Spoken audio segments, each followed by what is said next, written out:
The film begins with a mini composite of the film to follow. Lightning, strange music, and lots of TV clips. And Eddie, Sean Penn, is snorting coke, finally loses it totally.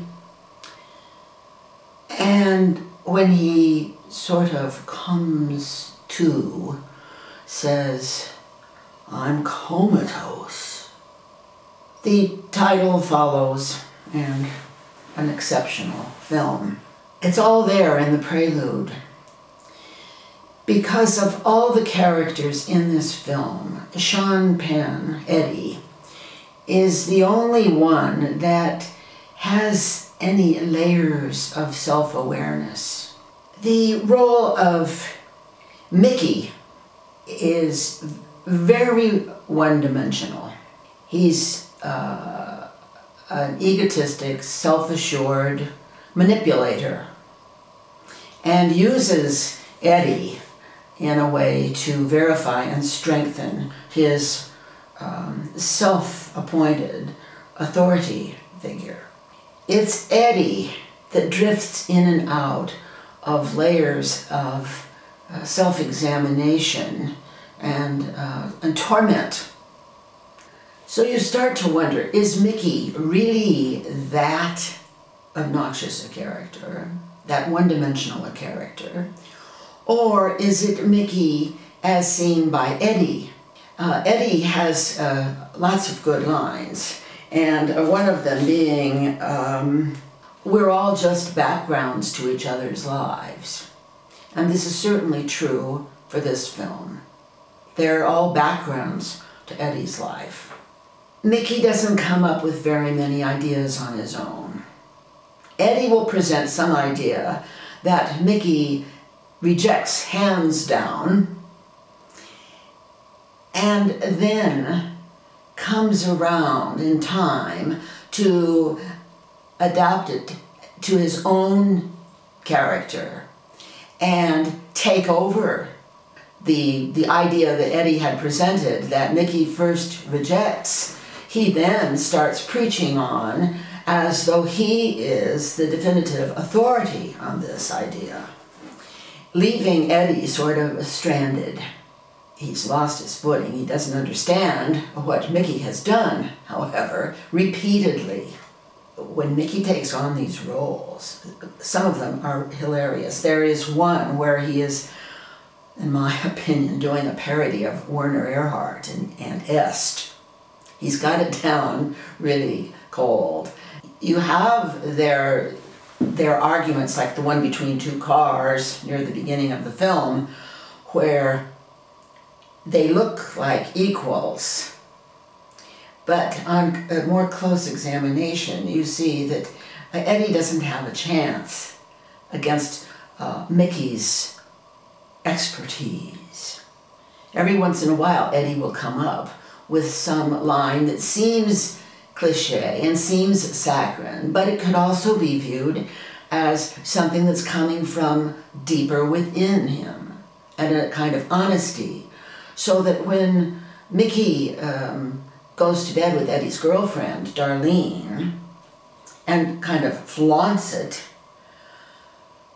Eddie, always on coke, of course, he's always way out on coke, but that doesn't stop these little glimmers from coming through. He says, "I think a little bit of sensitivity is in order."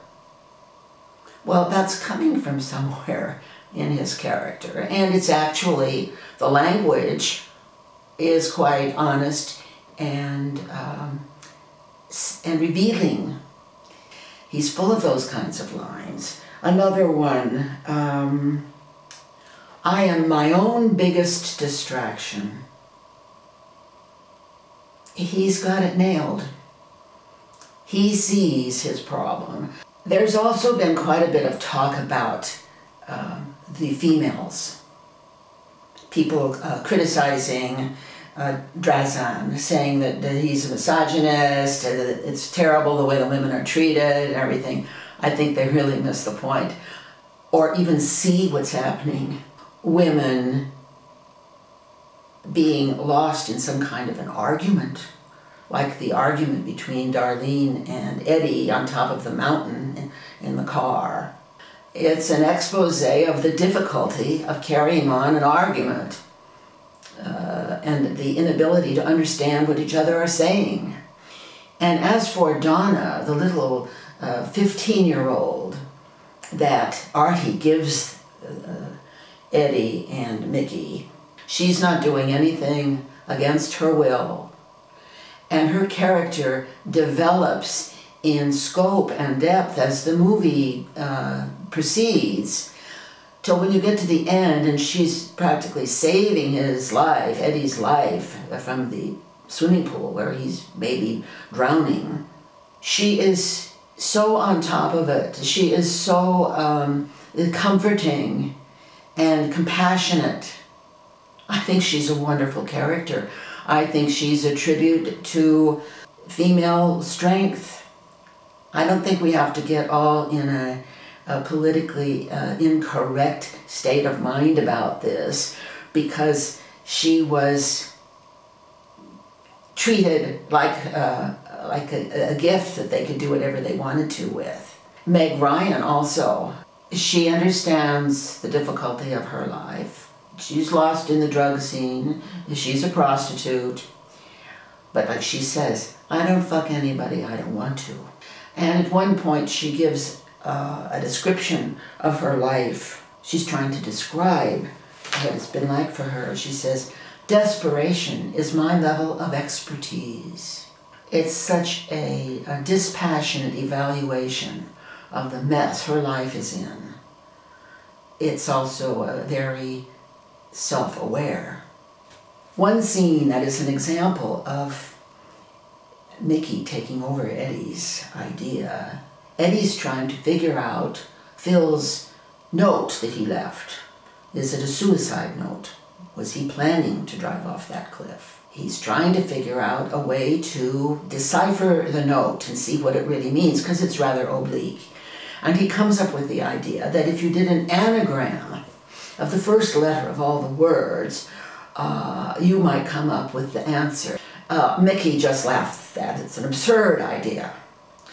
So then Eddie proceeds with his next idea, which is maybe if he looked up in the dictionary the definition of the words and then deciphered that, he would come up with a way to read the note. But of course by then Mickey has decided to do the anagram, and he's very officious and ignoring the new thing that Eddie's doing, which is trying to find the definition of the words and being very aggressive about doing his anagram.